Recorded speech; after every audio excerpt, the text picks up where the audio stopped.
T-Man 978 Chill Review. Hello everyone, T-Man 978. Welcome to another chill review. This time it's G.I. Joe Classified Series number 57, Serpentor, an Air Chariot. It is a deluxe, if you can't tell, because this is a huge case of a box. It has his little stat things right here. Let me see if I can zoom in on that a little bit. Oh, there you are. You can go to their website to decipher what all this means. You have this image on the back. That time he sat in Lincoln's lap for whatever reason. Here he is punching around Cobra Commander, and I guess taking over the Cobra troops and all the other stuff he did. And this slides out of here, and you still see that. Now if we flip around, we have this representing the DNA sequence with Cobra, because Dr. Mindbender took the DNA of several conquerors and emperors and created the perfect Cobra agent or Cobra leader, Serpentor. And I'm guessing he had the help of or funding of Destro, because this is Mars. But you get some of his accessories that he can use mostly right here. And then you get the air chariot and other things inside of the box. I had to slide this, open this, and then pull this out. If you decide to put the stuff back in there, which is kind of impossible, you'll see when I put the chariot together, you can't really put the stuff back in there. It's all just zip tied to the box. But one thing I want to definitely show off is you can actually touch everything in here. It is not covered. As you can imagine, with this being a beyond deluxe figure, he comes with a lot of stuff in that packaging. This is my previous video, and one thing I want to mention right now before I forget, I modded him pretty much straight out the box. Right here, there's a little tiny pinhole opening. I took the bendy wires that support one of my NECA figures, peeled the plastic off, and I just slid it up into the cape all the way up to here. It's actually hanging out right there. I keep bending it, but it keeps deciding to come out. But if you don't collect NECA figures, I'm gonna have a link in the description to some what is it called? I'll have some bendy wire from Amazon in the description. But right now I'm gonna put the chariot together, and yeah. I wasn't going to do this, but I like using this music in a video that's not a Transformer. So here's the base, and we have the controls right here. The part with the screws in it needs to go down this way. There's a little nub that fits grooves inside of here that completely stops this from rotating. You would think it would be able to rotate, but no. Once you put that in there, that's pretty much permanent. I wouldn't suggest taking it back out. So once you do that, that's it. The Cobra head is also on a ball joint, but it doesn't need to spin. You basically need to line it up like this as you push down, and the ball joint goes into there until it pops.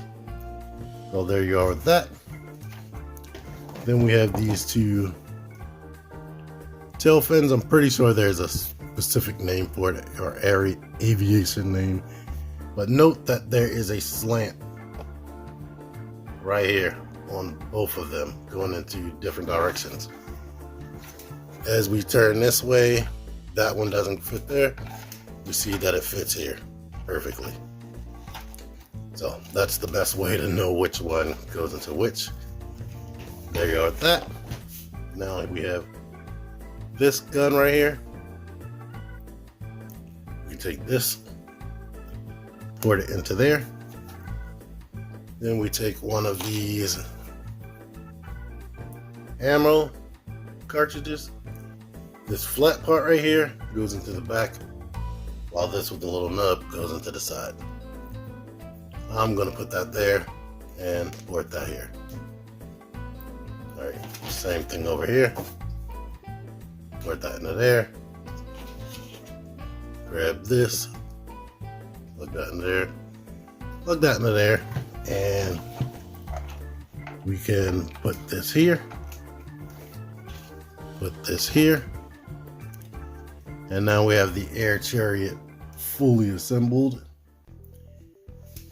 It doesn't have a lot of paint. The main paint it has is this gold right there, some silver here or there, and you have a bunch of deco right here that you would see on an actual flying vehicle. You have control dials and whatnot. I guess that shows the fuel and whether an aircraft is coming at you or whatever. Even though that's down at its feet, you get the gauge and dials right here. These can rotate a bit.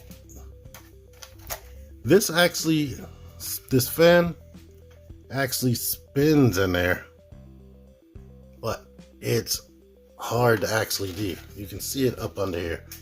And this is like a complete and total package. Like they didn't skimp out anywhere. Like it's fully, completely a vehicle. I mess with a lot of Transformers and they cut a lot of corners. Let's let you see this detail right here. I don't know, I have the light on in front of the camera, but things like this isn't showing up. Right there. And let's make sure you see this. There are 2 peg holes for the feet, or 2 pegs for the feet. Get all that. And so it's all painted. Yeah, like I said, with Transformers, I'm used to half-ass vehicles. Like the top is done, but the rest is just a robot or empty space. Now, if you watch that Starscream, he doesn't do that so much. Right here, the mouth opens up on the chariot. There is, and this is hard to do without a spudger. You can bring that gun down right here, which is actually hard to place, honestly. So there's a little tiny gun, and he has teeth under there, or it has teeth. So there it is. Now this gun, it should be able to put, no, it's too small to put the Transformers blast effects on there. Now I couldn't get the Transformers blast effect on there, but if you buy the G.I. Joe Classified Series Viper 3-pack from Amazon, you can put their blast effects or gun effects that they come with on his little guns right here to make it look like they're shooting.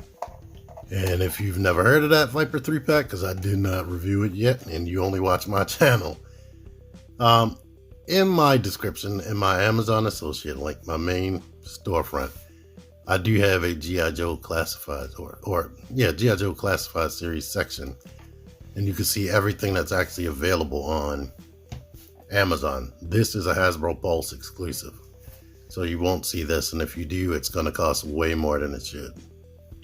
And here he actually is on the air chariot, and like I said, bendy wire, put in the cape myself. Your cape won't be able to do this at all. It will just be hanging down at all points right into this van. So yeah, link in the description once again. Now he stands on here perfectly, and this puts a lot of weight to this. The chariot, it doesn't feel cheap, but it doesn't feel super duper heavy, because he actually has landing supports right here. So you can pull them down. This one is hard to pull out, but they kind of lock into place. Yeah, and he just sits on that. So they do work. Let me get down. They do work. One thing I do want to mention about the Chariot, these guns, they peg straight in there, and that should be that. But for whatever reason, it seemed like they don't want to stay pegged in. They kind of wriggle themselves up higher and higher the more you just touch it. Like, even if you aren't touching the guns, it seems like they just come out by themselves, which is weird, but I'm going to pull it out Actually, I brought out a couple things I made figures, deluxes. Like Crocmaster came with this big giant crocodile, which is fully posable and painted and detailed and whatnot. It's not as big as the Air Chariot. The coil, of course, it has rolling tires, the steering mechanics right here, and the kickstand. It's painted and detailed. I have a full review on this with the Baroness. It is more substantial than the bike. Ultimately, I think. But not by a whole ton. But Serpentor is twice the price that the Baroness was with this coil. And I don't know if he was worth all that. He does come with a lot of accessories. I do have to give you that. And there's even more that he can do with these accessories. And here we can see that he can actually hold this. So he does have like a gun style weapon if you want. If he doesn't want to just chop through G.I. Joe with his bare hands like he wanted to in the cartoon. If he felt like he needed to do all this, there you are with that. As you can see right here, Serpentor is a big guy. He's very tall. He's supposed to be like the peak of human perfection from all the genes they got and whatnot. I'm going to bring in some other comparisons later, but I want to show this. I also forgot to show something rare. Even though this isn't a transformer, it actually comes with instructions. You never get that with any other Hasbro thing. Marvel Legends, they never have instructions, even if it's some kind of Build-A-Figure. But here is Serpentor up close. He has two different helmet variations. This one is the most restrictive because the top of the head is actually connected to this back. So that means, which is connected to his lower back. You don't get anything out of that at all. But painted right there. Painted the inside of the mouths of the snakes that used to drive me crazy on the show because they were alive. And then when he would throw one, another one would just grow back out of nowhere. And they didn't explain that. Stuff like that used to drive me crazy even as a kid. But I like this texture and the paintwork they have going on. And all the details. I don't seem to have any QC issues too much.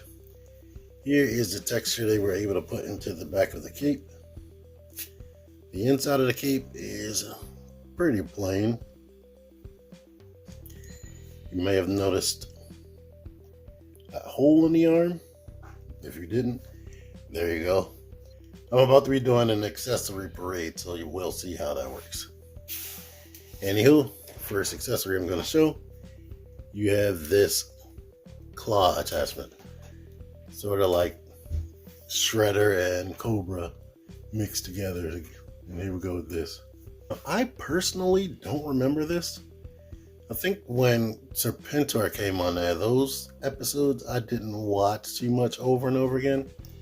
I mostly saw the previous episodes. And I might get back into watching the streams online on the Hasbro's website. But this will have to be a permanent filler unless you want them to have a hole right there. Now what's supposed to happen is he can elongate it and have real use of the claws. So there's that option. Here we have one of his coma-inducing cobras that he can pull off of his shoulder somehow. It's slightly darker. So it's just an elongated snake. It is pliable a little bit. You have this detail. No paint or anything right there.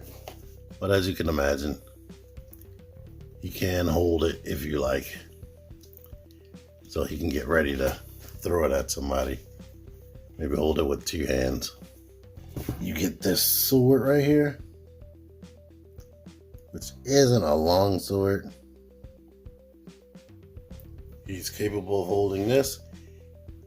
He doesn't have the roll of the dice hands, and these are the only hands he comes with. Kinda wish he came with fists. That would have been nice. He has this long cobra staff. Not decoed on the eyes or anything. This does rotate independently of the top. So if this is asymmetrical, that's why. But this has 2 jewels. Here he is holding the staff. But you get this big cobra right here, which is detailed, kind of brown. They molded it like this, but I guess it's technically a big long snake. Here's how big it is next to Serpentor. Here's a snake wrapped around somebody. Or maybe it's Cobra Commander once being a man. But I had to pop his head to get that wrapped around his neck and put it back on. And so you can see this. The cape is capable of just coming straight clean off very easily. You can see that the cobras wrap around from his chest up his back. And we can go ahead and pop this off the top of his head and pop this off his back, which looks like this. And we can go ahead and pop this one into his back, which stays super securely. And we can pop this cap on. When we do that, he has full access to his neck articulation, which is on a dumbbell joint and then the top of the neck, the ball on the base. So you can get all of this. You can look up, you can look down, you can move down with the ball on the base, you can move sideways with that. He has a lot of range. Shoulders can go up to there. You have butterfly, which is kind of limited. You can crunch in this much to his body and it can rotate. Bicep swivel, and here's this detail back there. You get pinless double. I would bend at the bottom one first, then bring that up to get slightly more than 90. Both wrists come in and out and rotate. You get 2 balls in the waist instead of the ab crunch like they have been doing. So it's more like the Valaverse. So you do that, come forward that much, side to side. You can rotate all the way. You can rotate down here. This stuff right here is all soft. There is no like hard butt plate behind there. So you can kick back without having to worry about it. The legs drop down and kick out to the side. You can kick up that much. Thigh rotation, knee joint. The knees are sort of like the biceps, where it's best if you do that first, then bend. I'm noticing when I bend the knees, that happens right here where it kind of splits, but you get shin swivel. And the ankles kick forward a lot, back a lot, and you get ankle pivot. And these feet are huge. So yeah, I really like him. He's a good action figure. He's an awesome action figure. He can do everything. All right, here's me as Serpentor. The neck is too tall, like I said. I have a Marvel Legends head joint hole, but the G.I. Joe necks are longer than Marvel Legends. Here's this group shot I almost don't want to take down until I get Dr. Mindbender, who shipped today, and I'm probably going to be getting it in a couple days. I almost don't even feel like filming anymore until he gets here. But yeah, I got other stuff to film. So hopefully I will film that. Anyway, as you can see, he's towering pretty much over everybody here. Yes, this is all the main people that I have, the main named characters. And I didn't put my officers and troopers and ninjas up here. And then redundant people like redundant Destro and redundant Storm Shadow and Cobra Commander. I got 3 of them. But any old who, I'm going to keep it like this for right now because this took a while to set up. I like Serpentor. He is damn near a perfect action figure. If I have any QC issues, and I can't remember if I named anything else, the ankles seem to be a little bit loose, or more loose than I would like. I probably can correct that. For the price point, because he is $79. $79.99 on Hasbro Pulse's website. I honestly feel like it's overcharged or overpriced, and I feel like Hasbro intentionally did that because they know this is a character we want, and they made it an exclusive to try to make it seem like it's more special than the rest of these things. But they could have released this guy at every retailer for $40, $45, and they knew we would buy it up, but they decided to put it on their website for $80. For that $80, it would have been nice if they could have given us fist, so he can punch people. And there is no type of, this is extra, this probably would have cost more, but some type of stand to hold the chariot up. You have to do that yourself. I don't feel like doing it right now, so here are some pictures I sent to my group chat. I had it on my Transformers Masterpiece Seeker stand right here, just balancing. It was not holding it securely at all. But yeah, overall, I am satisfied with what I got in this set. What I got in the set is awesome. And it does a bunch of awesome, cool things. So ultimately, I'm not let down by what I got, but I am greedy. And if they're going to be greedy, I can mention the things I want being greedy. Anywho, thank y'all for watching this video. T-Man978 out of here. Here's his back so you can see that those cobras wrap around from his chest up his back. Figure action. That one's me. Join the Syndicate Toy Hunters Facebook group. Link in the description. Click the videos. Click the videos, baby. Click the videos.